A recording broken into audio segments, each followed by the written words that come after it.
என் மீதுதான் நன்மையே பொன்மாரியாய் தூவாள்.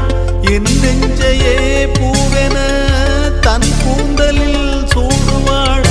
நாள்தோறும் ஆராதனை செய்கின்ற தேவியே, என் மூச்சிலே வாழ்கிறாள் என் ஜீவன் மேவியே. நாளும் சிங்கார தேரை நாம் கூட வழிவிடு வழிவிடு வழிவிடு.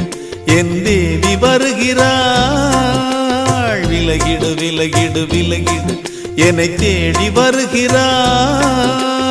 எவனவன் வாசலை அடைப்பது, இடையில் திரையினை விரிப்பது, எவனவன் தடைகளை விதிப்பது, இளைய நிலவினை தடுப்பது. என் இதய கோயிலில் கதவில்லை கதவில்லை, வழிவிடு வழிவிடு வழிவிடு.